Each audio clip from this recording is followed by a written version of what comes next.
Namaste. Good morning.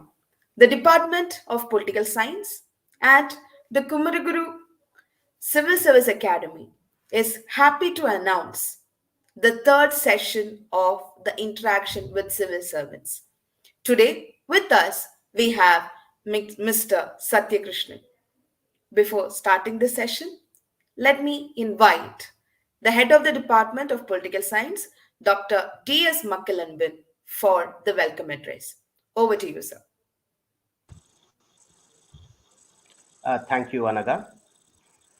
Good morning, everyone. At the outset, I express my sincere gratitude for the opportunity to propose welcome address. It's a matter of great privilege and pride for me. This is a third in series of interaction with civil servants organized by Department of Political Science, Kumaraguru College of Liberal Arts and Science, Coimbatore. The Department of Political Science is one of the young and dynamic departments of class offering UG programs in political science, along with offering various expert conversations, organizing workshops, providing certificate course, offering internships, and conducting webinars, and so on and so forth. The department has entered into an MOU with Shankar IAS Academy, Chennai, for offering civil service coaching for all its aspirants across all the disciplines of the Department of Kumaraguru College of Liberal Arts and Science. Having a brief introduction of this, I would formally move on to propose the welcome address. It's my honest duty to welcome first and foremost the guest of honor for today's program, Mr. Sakthyakrishnan IAS, who is secured All India rank of 116 batch of 2014. Currently, he is teaching political science in Shankar IAS Academy, Chennai. I welcome you, sir. Further, I take immense pride and pleasure in welcoming our JC sir, the authorities of college, the management, and principal of Kumaraguru College of Liberal Arts and Science. I welcome you all. In addition, I welcome my department faculties, the colleagues of various department heads of class, and other colleagues, and the student of class. I welcome you all. Last but not the least, finally, I welcome all the participants of this event and public who are watching it through various social media platforms. I welcome you all for this particular grand event. Welcome, one and all. Thank you. Over to you, Anagaji. Thank you, Dr. T.S. McClellan. Now, to know further about the guest today, to know much more about the speaker of the day, let me invite Shivadarshini, a third year UG student from the Department of Political Science, to introduce the speaker of the day.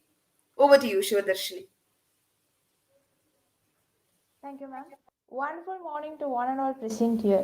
I, Shivadarshini, final year student from the Department of Political Science, take immense pleasure to give an introduction about our eminent guest for today, Mr. Sakthyakrishnan IAS. He completed his BTech from College of Engineering in Guindy in 2012. He qualified his IRS exams with All India rank of 652 in 2013 and served as Assistant Commissioner of Income Tax. Later, he went on clearing his IAS examinations with All India rank of 116 in 2014. He rendered his service as sub collector until 2017. Currently, he is working as a faculty member for Polity and Current Affairs at Shankar IAS Academy. We once again welcome you, sir. Over to Anaha, ma'am. Thank you, Shivadarshini. Now, before we go to the speaker, I know we are eagerly waiting for the speaker to share his experience with us today. Shankar IAS Academy, as clearly Dr. D.S. McClellan had said, has entered into an memorandum of understanding with the Department of Political Science of Kumaraguru College of Liberal Arts and Sciences. That is how the Kumaraguru Civil Service Academy was established. Now, let me invite the guest. Over to you, Mr. Satyakrishnan. Thank you for joining us, sir. Please take away the stage.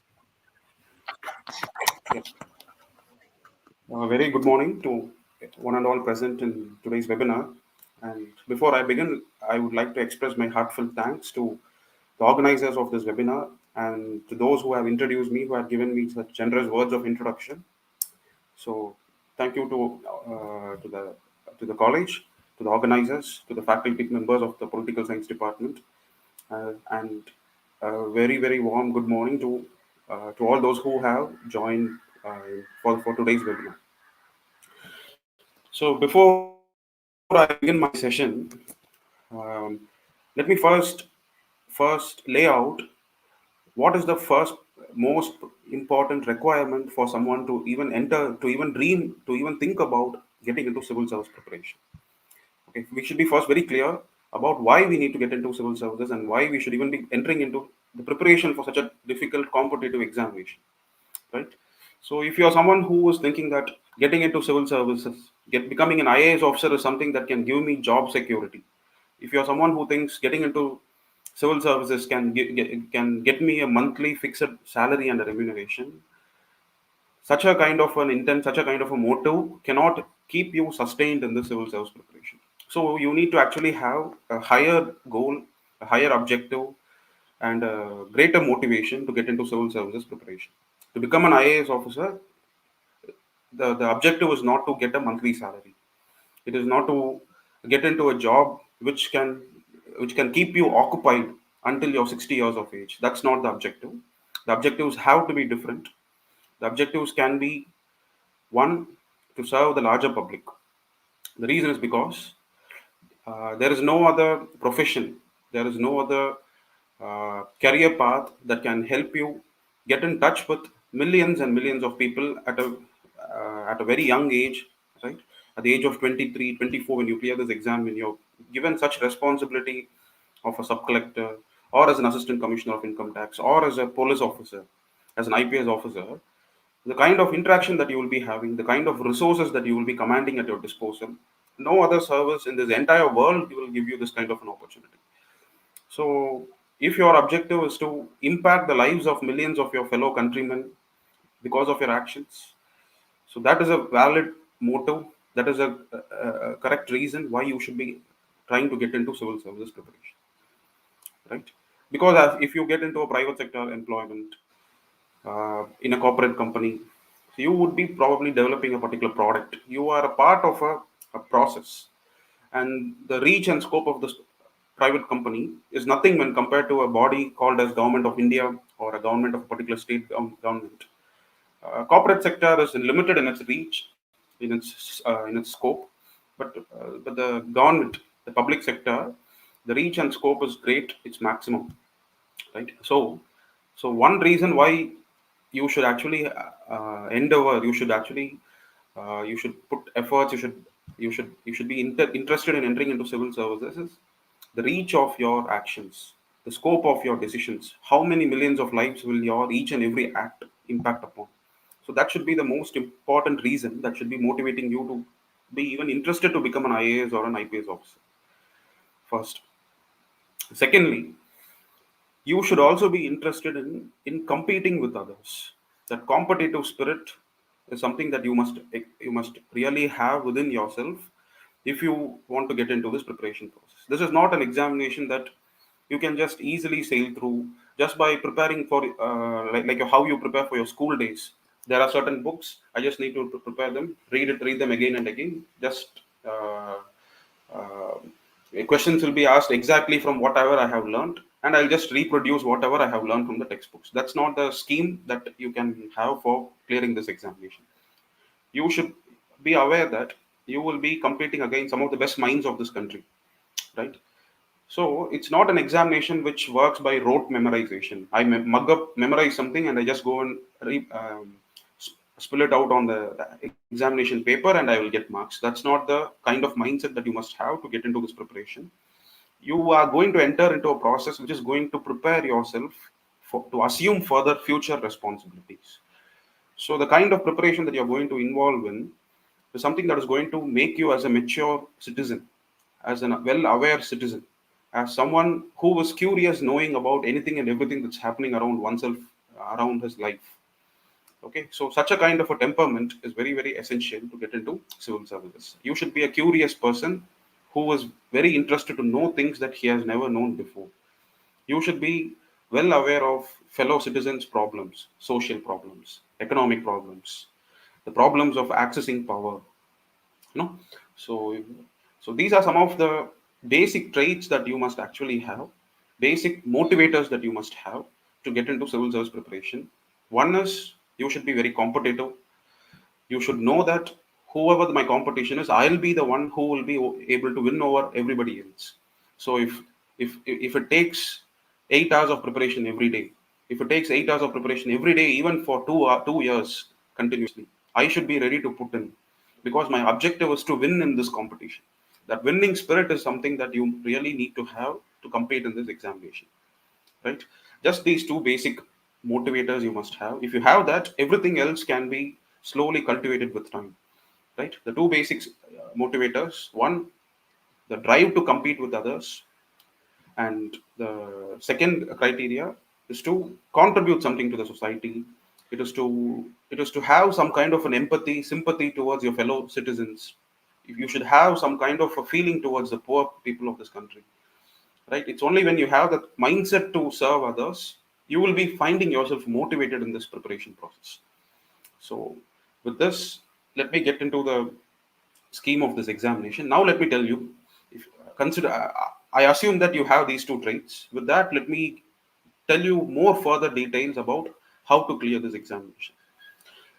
So this examination has three phases to it: prelims, mains, personality test, right? And different varieties of skills are getting tested in these three phases. In the first phase, your awareness gets tested. In the second phase, your analytical skills get tested. In the third phase, how good are you as a person? Your interpersonal skills get tested. How good are you in conversing with others, right? And to excel in all these three phases, it requires consistent efforts. It requires a very routine and a disciplined approach towards preparation. The preparation that spans at least for a period of 2 years. Okay, I have not heard of anybody who has cleared this examination less than 2 years of preparation. Okay, so it does require, whether you are from IIT, whether you are a doctor, whether you are from some of the best universities in this world, or you, even if you are from the tier 2 colleges, tier 3 colleges, whatever it may be, to clear this exam, it requires 2 years of preparation first. So, how should you be spending the next 2 years in civil service preparation? Every day, 8 to 10 hours, or if you're in college, 6 to 8 hours of preparation, minimum 6 hours at least. Okay, and in this 6 hours, what can you do? What you should be doing?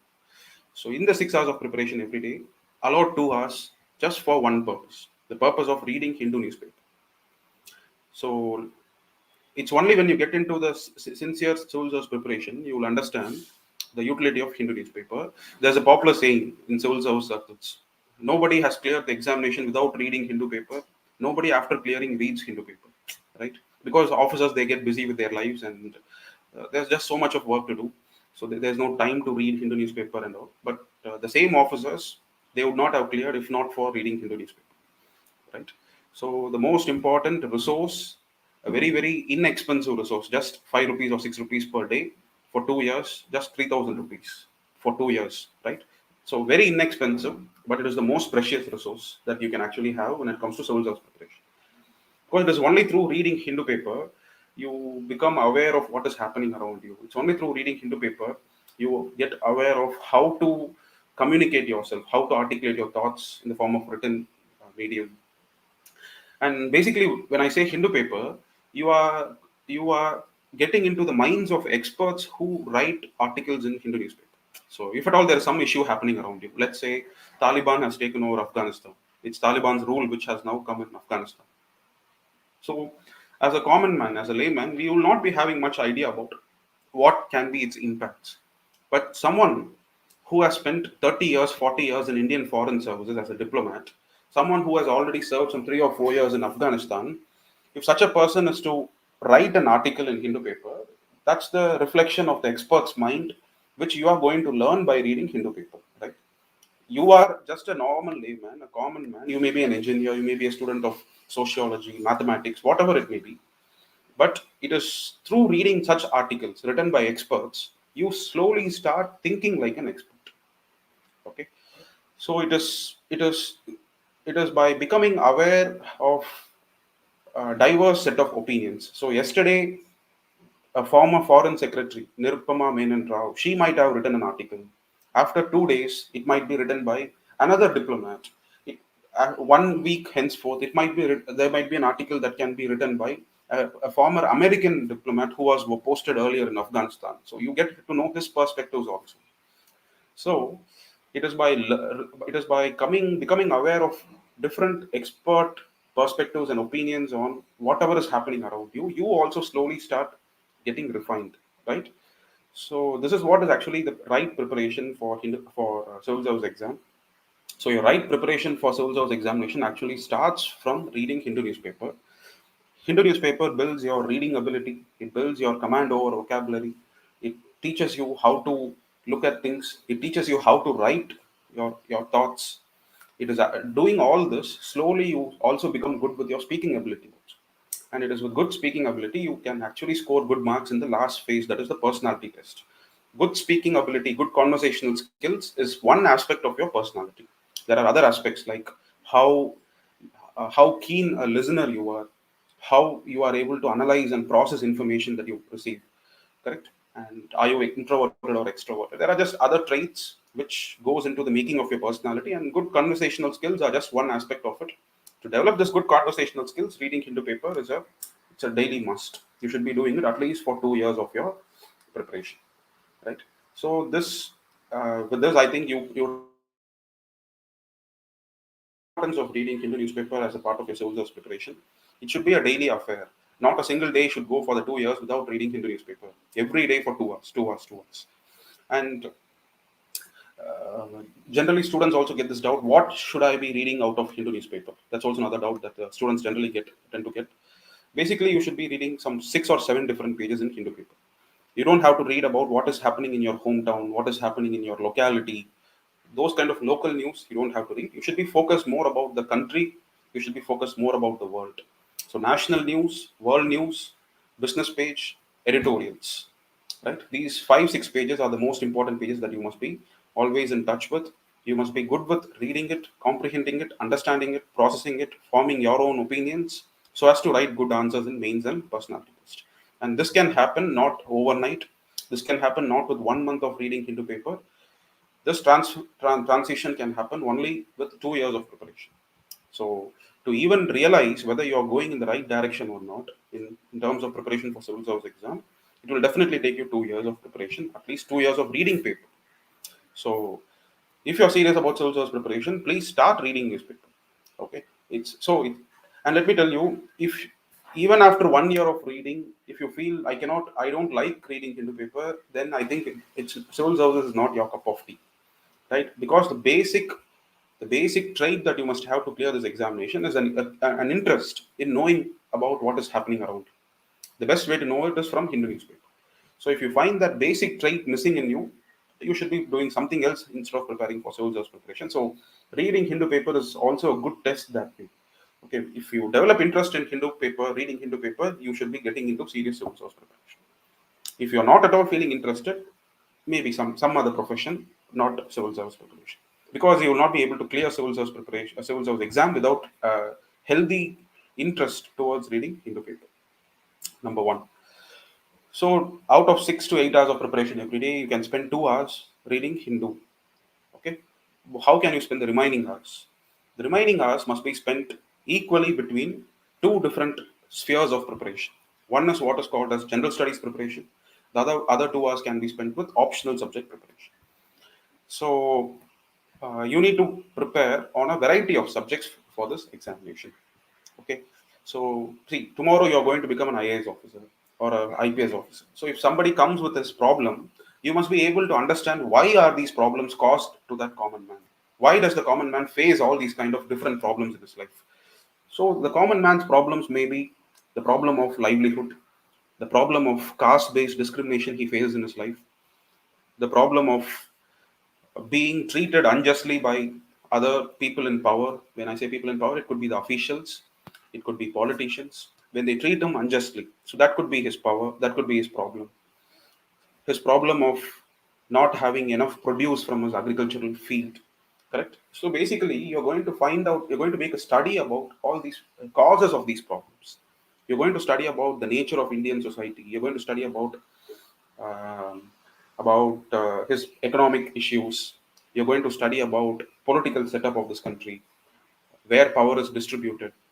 You're going to study about nature's impact on human lives. That is the subject of geography. You're going to study the vice versa also, how human beings impact nature. That is a study of environment. So there are some 5 6 subjects that you should actually be having a basic idea about, so as to become an officer, so as to understand the problems of society. So what are those subjects? You have to know about Indian Constitution, the basic document that distributes power between different institutions in this country. So you have to study about Indian Constitution. You should know about Indian geography. You should know about Indian environment. You should know about our own past. It's only by knowing our past you can actually understand the direction in which the present goes. You can also anticipate how future is going to be. So for that you need to learn some lessons from the past. So that is why there is a subject called as Indian history, which you have to spend time and prepare on. And bureaucrats are expected to have a rational mindset. They are expected to have a rational outlook towards solving problems in life. So how do you develop a rational outlook? It's only when you have a scientific bent of mind. So are you interested in science and tech or not? That's also something that UPSC checks.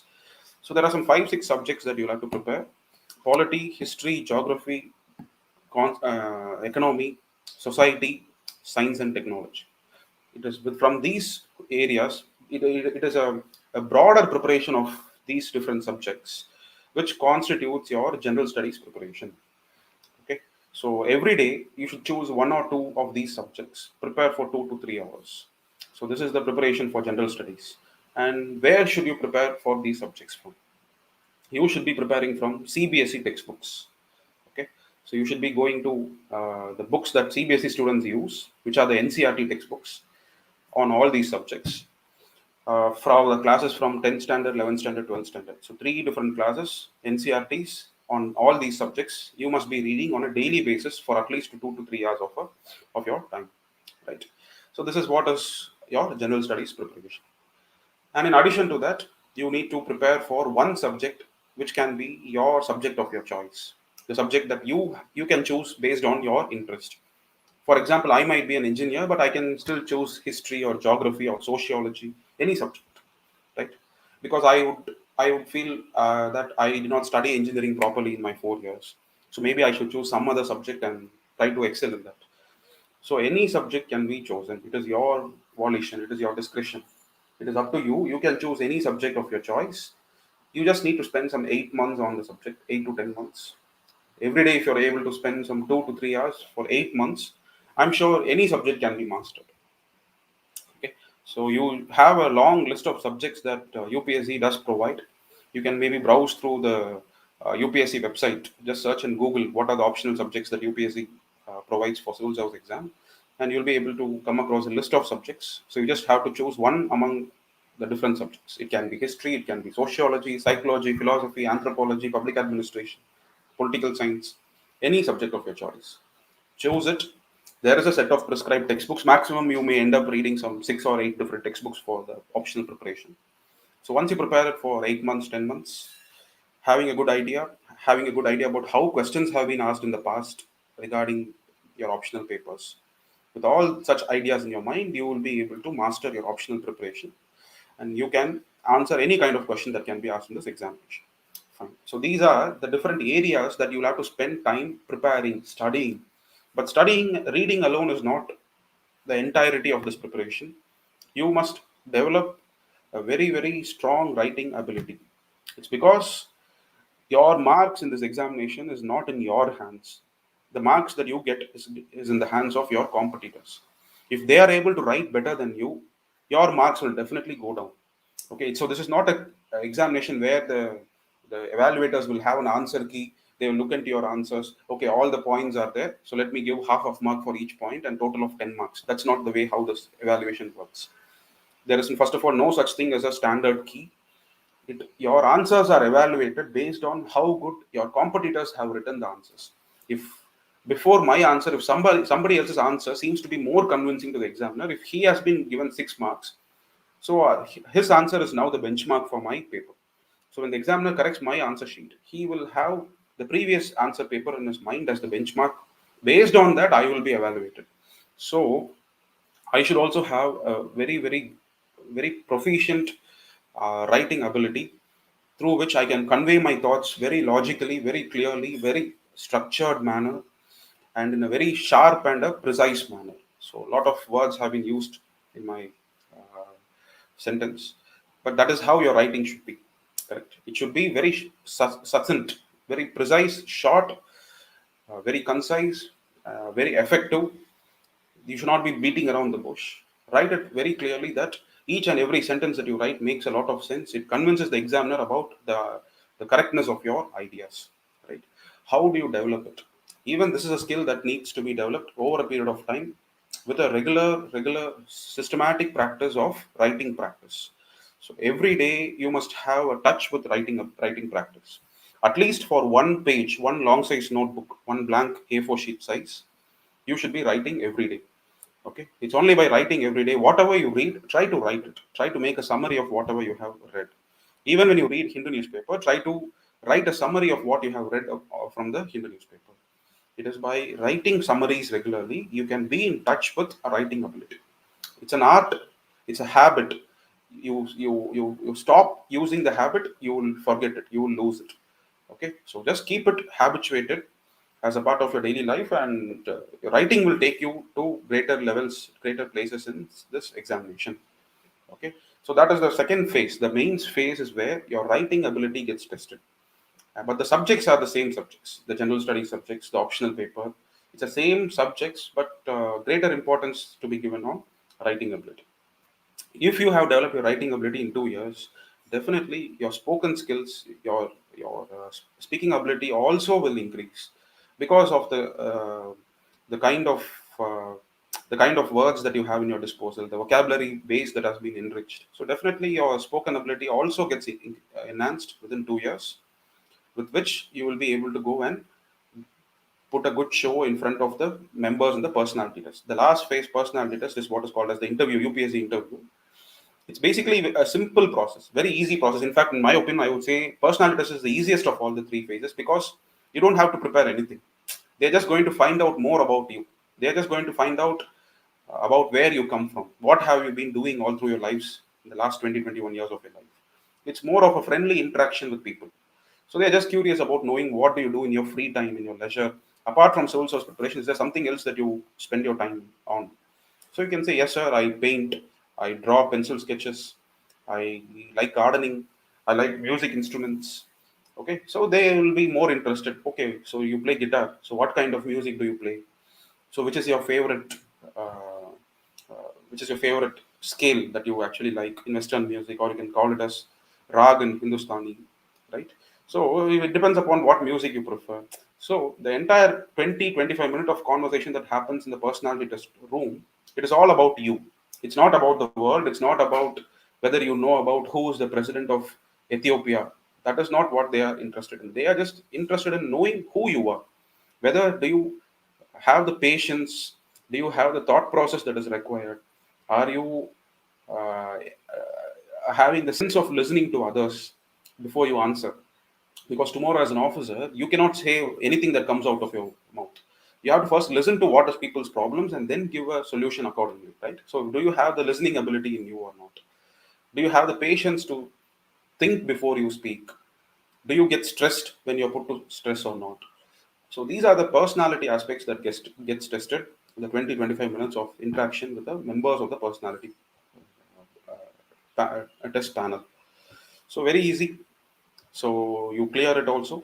So you have to clear all these three stages: prelims, mains, and personalities. It is only when you clear all the three in one attempt, it means that you have cleared this examination. Even if you fail in any one stage, you will have to restart the attempt once again the next year from beginning. From prelims, you'll have to start again, then mains, then personality test. So UPSC is also aware that It's very difficult to clear in the first attempt itself. So that's why UPSC has given multiple number of attempts. For general category students, you have a total of 6 attempts, or you can give up to 32 years of age. For OBC candidates, maximum of 9 attempts or up to 35 years. For SC/ST candidates, 37 years is the maximum ceiling limit. There is no limitation on the number of attempts that you can give.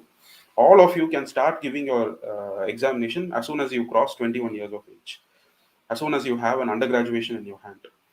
Okay, even students of final year graduation are also allowed, provided by the time you go to the interview, you should have a degree in your hand. You should be a graduate.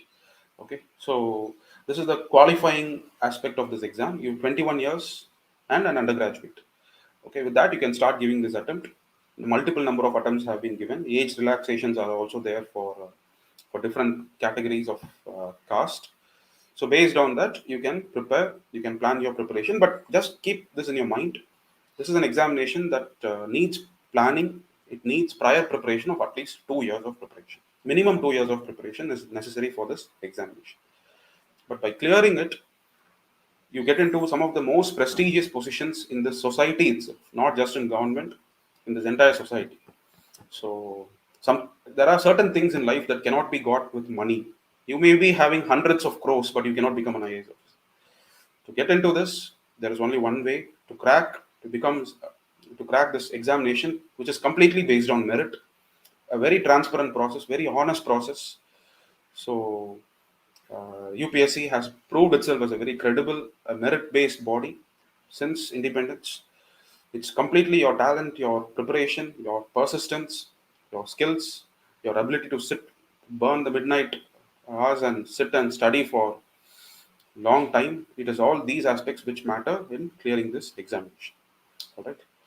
So with this, I think I can conclude my speech, and if there are any doubts, I can take your questions for clarifying them.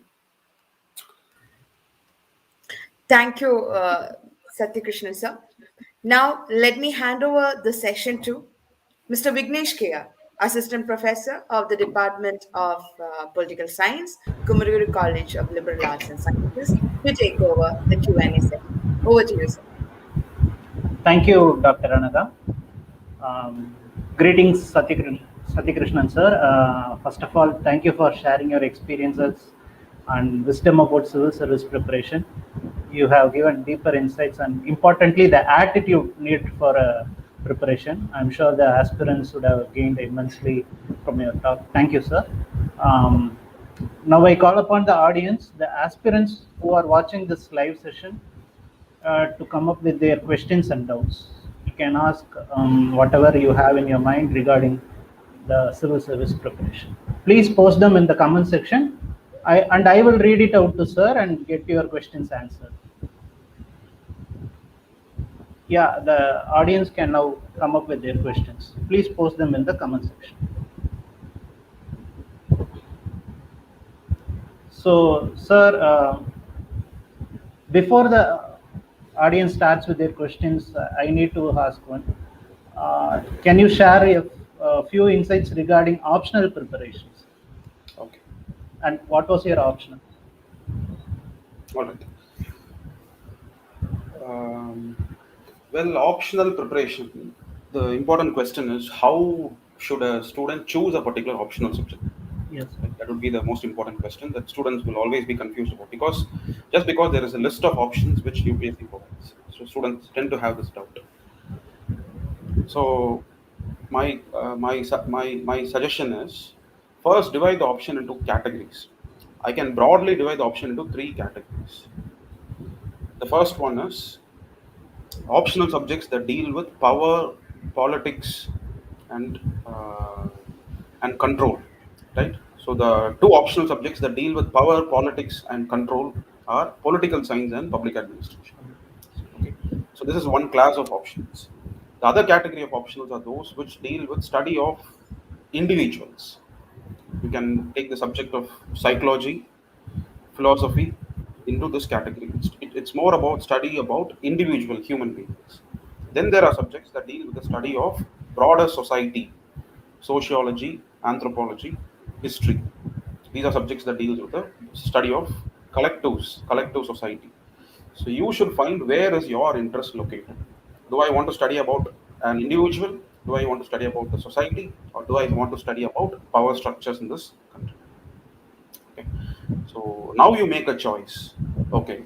Now let's say I am interested to study about the society. So now you have optionals like sociology, anthropology, history, right? You have these kind of subjects. So now what you should do is you should read the NCRT textbooks, at least one chapter about each of these subjects. Find out what is the subject actually all about. Because I'm sure many of you would not even have heard that there's a subject called as anthropology. Right? So make a study of one chapter at least so that you can have an idea about what is the subject actually dealing with. And now get some basic idea. After that, you can go and choose your optional. So that's with respect to choosing optional subject. So once you have chosen your subject, next thing to do is look at the previous year's question papers.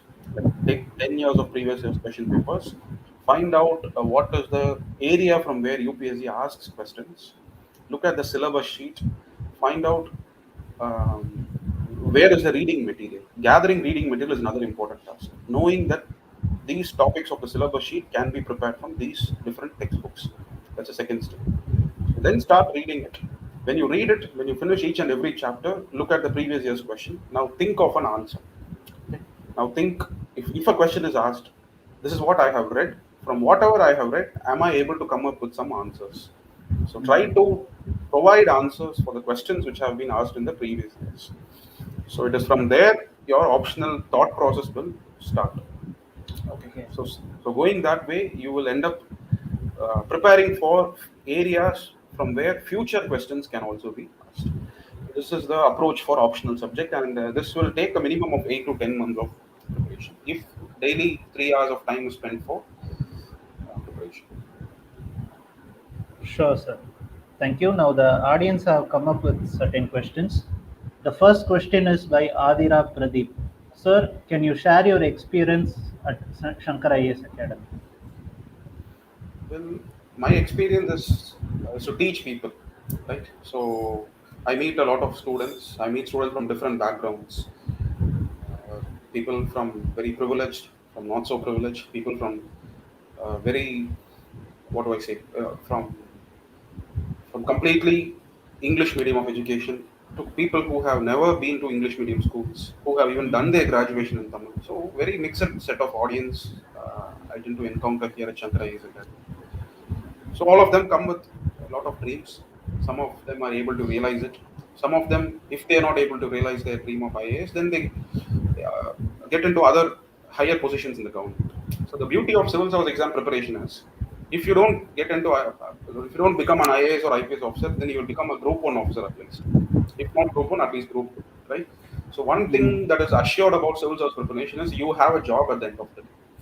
But the problem is some aspirants, even after the first attempt, they start losing their motivation. They start getting a fear in their minds. Maybe this examination is not suitable for me. So immediately they start getting distracted to the plan B, plan C, instead of focusing on the plan A for which they have actually come into the preparation process. So this is my experience. We meet a lot of aspirants. Some of them are very sharp. They know what needs to be expected from an academy. They know how to make use of the faculties, because you see, we give the same general lecture to all. We are not going to discriminate between aspirants. We are not going to teach something secretly to a select set of audience or anything. It's a general lecture that's given, but it is up to the nature of the aspirants to make use of the faculty in the way they know how the faculty should be made use of. So that's where the sharpness of the candidate lies. So it's a very interesting experience which has been going on since the last 2 years. I think this answers your question. Sure, sir. The next question is, please highlight on what are the books to read for each subjects in preliminary and mains. Well, it's a list of 25, 30 different books. So it's very tough to give you the list right now. But I would ask you to visit Shankar Academy's website. We have a website which is called as iasparliament.com. Okay. Once you visit the iasparliament.com, you have what is called as beginners column. So go through the beginners column. The entire list of the books will be provided. Okay, sir. Sure. Next question is by Ilamadi. What are the plan you have after you become IAS? Well, we don't have any plans. Government will have plans. We are just there to implement government's plans. Right? You Okay. cannot. You are not. You are not a king or you are not a prince that you can actually decide what is good for the people. That is decided by the government, by the MLAs and MPs who are sitting there in the legislatures. They are deciding what is good, what is needed for the people. Our duty is to implement the aspirations of the people. The aspirations of the people are decided by the politicians. Politicians play an important role in this society, right? So, what politicians give as a goal, as a priority, for example, if Prime Minister decides we are going to have a society where everybody has a roof over their head. Okay, so Prime Minister comes up with a plan, housing for all, Pradhan Mantri Awas Yojana. He comes up with a plan. The work of an IAS officer is to ensure his dream, his plan is getting fulfilled. Corruption does not happen. Wastage of money does not happen. Properly, work is getting executed in a regular intervals or not. That is the idea. That is the plan of IAS officers. There is no original plan that IAS officers can have. They are there to implement others' plans, the plans of politicians. Exactly. Thank you, sir. And the next question is again by Adira. Do we need Hindi for interview? No, no, no, not at all. You don't even need Hindi even after getting into the service also, right? So I don't know Hindi even now. I just know only basic Hindi which I learned after getting into the service because you will have to have classes in Labasna, Lal Bahadur Shastri National Academy, where the training of all selected IAS officers happen. So there you will have some 10 classes where you will be taught some basic Hindi, reading the alphabets and reading letters. Apart from that, Hindi knowledge is not at all necessary for this exam. You just need to be good in your mother tongue as well as in English. The only two languages are required. Okay, sir. And the next question is by Dhanushri. What are the major skills should the aspirant have during preparations? Okay, aspirant have during preparations. Okay, well, that's a good question. Major skill, the skill of reading and comprehending content, first skill. Okay, so whether you have it or not can be tested when you read Hindu editorials. When you read Hindu editorial, if you're able to understand, it means you have good reading comprehension skills. And it is not possible for 99% of UPSC aspirants to have that skill on the very first day of the preparation. That comes only with time. That comes with preparation. That is exactly why preparation is necessary. So first skill that you need, reading comprehension skill. The second skill you need, writing skill. Third skill you need, speaking skills. Fundamentals of skill set that an aspirant must cultivate. I'm not saying you must already have it born with you. It has to be cultivated in a period of 2 years. Apart from that, there are certain aspects of your personality which plays a role in deciding whether you sustain this preparation, whether you continue this preparation, whether you clear this exam. Apart from these three skill set, there are certain personality traits. The trait of not giving up when you fail. You may not clear in the first attempt. You may not clear in the second attempt. You may not even clear in the sixth attempt. But who knows? You may be clearing in the seventh attempt. But waiting for that day, for that one day when you are going to clear this exam, and you're not going to simply wait, but you're going to work on your problems. So that takes us to the next important trait, an ability to identify our shortcomings. That needs an honesty also. You need to be honest to yourself about where you are weakened, why you are weakened. So that also requires an intelligence. Finding out why you are weak in certain areas requires an intelligence. So and a basic level of intelligence, a basic level of maturity, a basic level of ability to spot one's weakness. In addition to that, the trait of persistence, persisting for first attempt, second attempt, third attempt, or no matter what it takes. So and persisting without even knowing the future. You may not even know whether you will be, whether it is you are destined to become an IAS officer or not. Nobody knows. Even I did not know that. It is only when you clear, you know that you have been destined to become an IAS officer.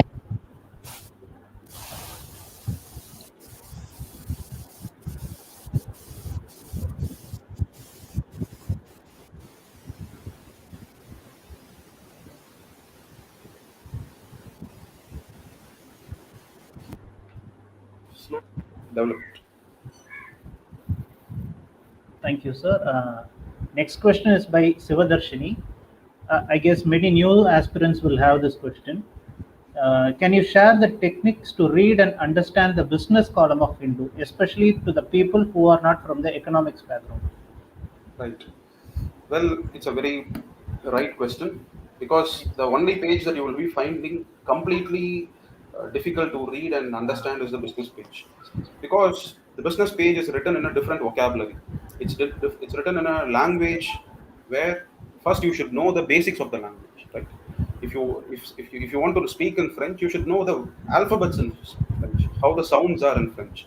Similarly, economics is written in a different language which has words like GDP, GFCF, GNP, deficit, primary deficit. When you have all these new words, first you must strengthen your basics. You should first spend time understanding what is inflation, what is repo rate, what is gross fixed capital formation. So, understanding terminologies is the first thing to do. So, there are some 100 terminologies maximum you may have to first understand. Only then you can even start reading business page. Okay. So, first learn the terms, learn the terminologies. Then reading business page will become easy for you. Okay, sir. Um, and Varshita has asked to share your experiences in UPSC. Okay. I faced two interviews, two UPSC interviews, and both attempts were very, very rewarding for me and had good marks. Well, the interview was very cordial. 20 questions will be asked maximum because there will be five members. So each one of the member will be asking some 4 or 5 questions. So questions were asked from my hobby. Questions were asked from my hometown. I'm from Coimbatore. So questions were asked from Coimbatore. Questions were asked about current issues that Coimbatore faces, social issues, economic issues. Such kind of questions were asked. Five questions were asked from my undergraduation, which is manufacturing engineering. So questions are asked from my own profile. They are not asked from some random event that happens around the world. From my own profile, just to know for the board to know more about me. Right? So I don't really remember the exact questions that were asked, but these are the general nature of the questions that were asked in both the interview process. Uh, there is a next question. Sir, why did you shift from services to teaching? Well, there is no specific reason as such. I just felt. Uh, See, I was allotted the Odisha cadre. Okay, in IAS, once you are allotted a particular cadre, you have to remain in the cadre for your life. Maximum you can do is you can go on deputations to central government to Delhi. So there is no chance that you can come back to your home state. But I really wanted to come back again to my home state. So I cannot get a transfer or anything. So the only option left is I have to resign the service. Right. So it's a very personal choice only, nothing to do with IAS or anything. Okay. So this is a misconception which people generally have when they see someone resign. People resign for a variety of reasons. Some of them would want to get into business. Some of them might want to start their own startups and companies. Some of them would want to involve in politics, so they resign. Right. So it's people's drives and motives. It keeps on changing with time and life. When I was 20 years, 21 years old, I wanted to get into civil service. I want to become an IAS officer. When I'm 30 years old, now I want to do something else in life. Who knows what my priority will be when I'm 40 years old, right? So priorities keep on changing. So you should just realize what you want to do in life. Thank you, sir. Next question is by Ilamadi. Is there one interview or more than one interview for UPSC? There is only one interview, the last stage, third stage, which is the personality test Yeah. process. Next question by Varshita. Your strategies to score in mains and essay. Write daily, read widely. Don't just read a civil service books alone. Start reading non-fiction. Start reading about society. About there are very good non-fiction books which teaches you a lot about the society, right? Why nations fail. Okay, so there are just so many books. There are million copy seller non-fiction books every year. So buy those books, start reading them so as to develop lateral thinking, so as to get a fresh way of looking at the world than how you have been looking at the world until now. Right. So by reading widely, by an ability to translate those thoughts into words, which is basically by good writing skills. Just through these two skills, you can actually get good marks in your mains as well as in your essay paper. Sure, sir. Next question is by Shafi. Can you share some memorable experiences while working as civil service officer? Okay, yeah, many experiences are there. I don't think I can share each and every experience, but some of the experiences were dealing with communal violence, communal violence, caste violence. So when you try to put them down, when normalcy is restored, when you have that satisfaction that because of your actions, a major violence has been averted. So such kind of moments can give you happiness. And there are moments when a when an infrastructure project is successfully completed, when community is going to get benefited out of the project, when you know that normally if the project would have taken 1 year, because of your interventions the project was completed within 10 months or 8 months, you were able to make the process go faster. So that also gives you a sense of satisfaction. So there are so many such moments when you realize that your existence has been useful for the community. Such kind of moments are definitely ones which are worth remembering. Thank you, sir. And next question is how many hours we have to I think I spend have in. answered it already. 2 hours of Yeah. time on a newspaper. And Gokul Manivannan has asked an interesting question. How do you feel in the first day of preparation? Well, First day of just the preparation of same. It's the same feel like the last day of my UPSC preparation. Nothing changed. The same curious mindset, the same interest to know about what is happening around me, the same analytical approach. Everything was the same. So every day is the same. So I cannot really distinguish between my first day. I don't even know when my first day started because I started reading newspaper when I was in my school days. So maybe I could say that my preparation had started back then. Okay, so I really don't know when my preparation really started. Systematic preparation. It was a gradual process. So it's very tough to answer your question. Okay, sir. Next question is again by Ilamadi, and I guess it is a question directed towards to UPSC itself. How UPSC syllabus helps in implementing government order?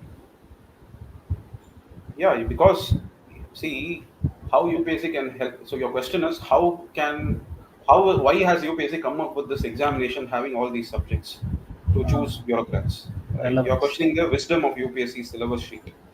Well, UPSC has made a committee, they have studied, they have understood that a bureaucrat must have an idea about all these subjects.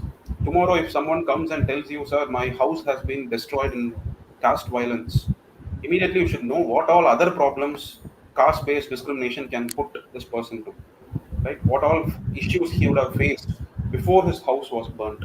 To understand that, you need to study about Indian society.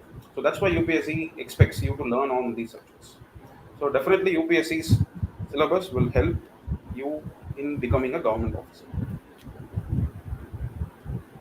Sure, sir. I Exactly. think we can Uh, conclude it here. I think all yes, other sir. This questions. is the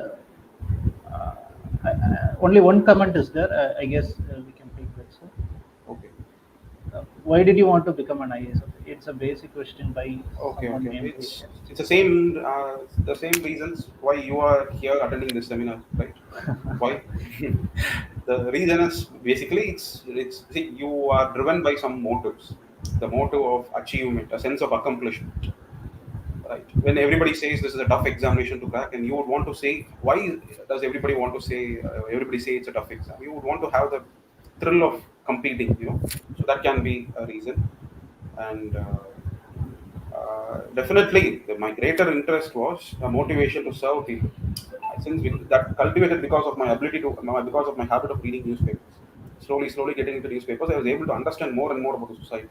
Then I was able to understand if 70% of the people do not even have basic necessities of life, maybe there is something wrong about the way this entire system is organized, or if it's not completely wrong, there may be some problems in the way the system functions. So it is to rectify those problems, one prepares for civil service examination. I can say most of those who clear this exam, most of those who end up preparing for this exam are completely driven by altruistic motives. Mm. So that's the answer for your question. Thank you, sir. Thank you for your patience and answering all the questions. I guess we can wind up the question and answer session. And over to you, Anaga, ma'am. Thank you, Vignesh sir. I was noticing how coolly Satyakrishnan sir was answering questions that were referring to the personal side and also how to get prepared for the civil service. I'm sure this is a constant question that all the aspirants have as to how to deal with newspapers, sir. And today you have effectively given them a pathway as to how to go about it. Thank you so much, sir.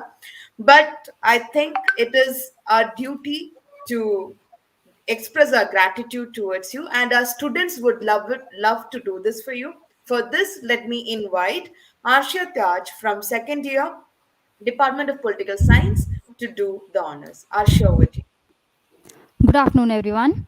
I'm Arshia Taj, third year student of Political Science Department. It's my privilege to deliver oath of thanks on behalf of Political Science Department of Kumuruguru College of Liberal Arts and Science on this session 3 of Interaction with Civil Servant. I sincerely extend my gratitude to the special guest of the day, Mr. Sakthyakrishnan IAS, for sharing his experience in the journey of becoming IAS officer and his service as faculty by inspiring the aspiring students like us and filling them with confidence to clear the civil service exams and serve the nation with pride. Heartfelt thank you, sir. Next, Thank I you. thank our management, our joint correspondent, Mr. Shankar Ryan sir, our principal, Dr. Vijila Kennedy ma'am, and our head of the department, Dr. Makkalanban sir, for continuously supporting and guiding us. Thank you, sir.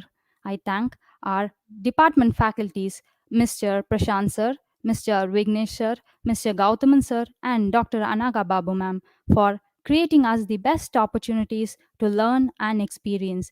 Thank you, teachers. I thank our faculty coordinator, Mr. Prashant sir, and student coordinator, Ms. Shivdarshini, for making this session effective and engaging. Last but not least, I thank all the aspiring participants who dream to lead the nation for making this session complete. Thank you all. Have a wonderful weekend. Thank you, Arsha.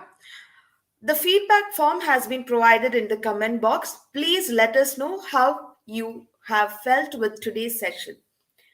Remember, this is the third session. We had a session with an IPS officer. Now we had session with two IAS officer.